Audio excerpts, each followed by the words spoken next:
Hi అండి. ఈ Sunday related short అండి. సారీ అండి, నాకు ఫ్రీక్వెంట్గా అప్లోడ్ చేయడానికి అవ్వట్లేదు. ఇక్కడ వచ్చేసి నేను డెంటిస్ట్ గురించి మాట్లాడుతున్నానండి. ఈరోజు మా కమ్యూనిటీలో ఫ్రీ స్క్రీనింగ్ టెస్ట్ పెట్టారండి డాక్టర్ నివేదిత గారు. ఆవిడ క్లినిక్ని కూడా నేను ముందు పోస్ట్ చేస్తున్నాను చూడండి.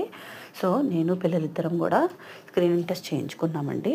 చేయించుకున్న తర్వాత బయటికి వెళ్ళి టిఫిన్ తినేసాము. పిల్లలు బయట తింటానన్నారు ఈరోజు. సో తినేసి వచ్చాక ఈరోజు కొన్ని స్టాల్స్ పెట్టారండి. మామూలుగానే మాకు ఎప్పుడైనా చిన్న చిన్న సెలబ్రేషన్స్ అప్పుడు ఇలా స్టాల్స్ అది పెడతా ఉంటారు. సో సండే కావడంతో ఈ స్టాల్స్ కూడా పెట్టారు. ఇది అఫగాటో స్టాల్ అండి.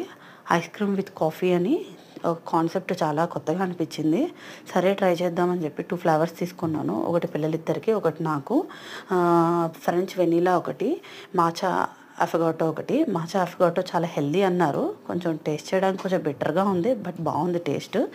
I thoroughly enjoyed it.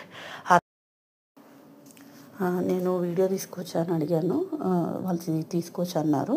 So ఈ వీడియో చిన్న క్లిప్ యాడ్ చేస్తున్నాను చూడండి. నేనైతే ఓకే, నాకు కొత్తగా అనిపించింది కాన్సెప్ట్. నాకైతే ఓవరాల్గా నచ్చింది. అండ్ అగైన్ ఇంటికి వచ్చేసాము. ఇంటికి వచ్చేసిన తర్వాత ఇండియన్ మ్యాకరెల్ అంటే కానగత్త అంటారంట తెలుగులో. అది లీషియస్ యాప్లో నేను ఆర్డర్ చేసుకున్నాను. తినేసాము. అయిపోయిన తర్వాత వాటర్ మెలన్ కూడా స్నాక్స్ కింద ఎంజాయ్ చేశారు పిల్లలు. And next India versus Pakistan match అస్సలు మిస్ అవ్వలేదు. స్టార్టింగ్ నుంచి ఎండింగ్ వరకు చూసాను. ఇది యాక్చువల్గా ఫస్ట్ 4 రోహిత్ శర్మ కొట్టింది. We thoroughly enjoyed it. అంత బాగానే జరిగింది అనుకునేటప్పుడు మా బాబు పడిపోయాడు. చాలా గట్టిగా తగిలింది.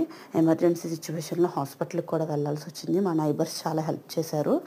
But I was very sad.